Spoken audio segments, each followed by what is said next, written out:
My name is Isabella, and honestly, I don't know exactly when my story began, but I remember the moment everything changed. I was 7. That morning, I woke up to silence. No footsteps, no smell of coffee, no morning hums from my mother. I walked out of my room, and the house was empty. No furniture, no bags, no voices, just a small piece of paper on the kitchen table. We're sorry, Isabella. We love you, but life is too hard for us. Please forgive us. That was it. That was the last thing I ever heard from my parents. They left me. The next few weeks were blurry. Strangers came. Authorities talked.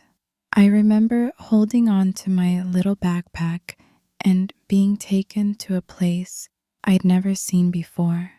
A building with gray walls, loud children, and quiet nights.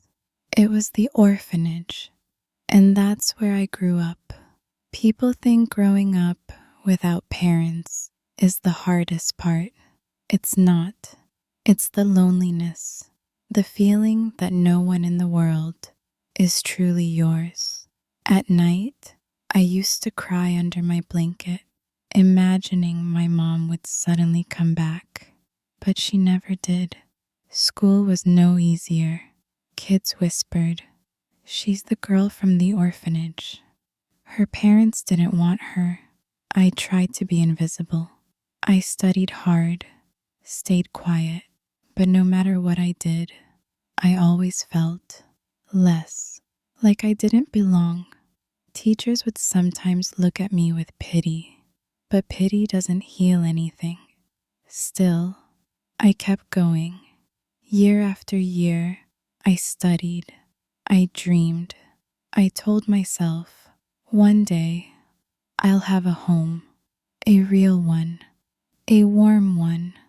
When I turned 18, I left the orphanage with 2 suitcases and a heart full of fear. I rented the tiniest apartment you can imagine. 1 room, a window, and a leaky roof. But it was mine.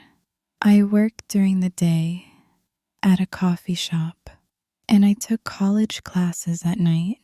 Most nights I came home exhausted, but I never gave up because for the first time in my life, I had a goal. I wanted to build a life no one could abandon. And then, one rainy evening, he walked in. Liam. He came into the cafe, soaking wet, holding a stack of books. He smiled, asked for tea, and sat near the window. He started coming every day, and each time he stayed a little longer, asked a few more questions, laughed a little louder. At first, I didn't trust it. Love, that was something other people had. But Liam was different. He didn't ask about my past. He didn't look at me like I was broken.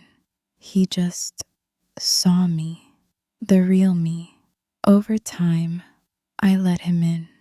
I told him about the note, the orphanage, the nights I cried alone. And he held my hand and said, "You're not alone anymore, Isabella. You never have to be." Today, we live in a small house filled with laughter.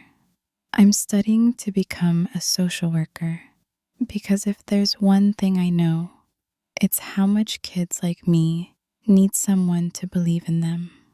I still carry scars, but I also carry strength because I survived, because I chose to live. So if you're listening to this and you've ever felt abandoned, unloved, invisible, please remember this. You are not your past. You are not their mistake. You are your own beginning.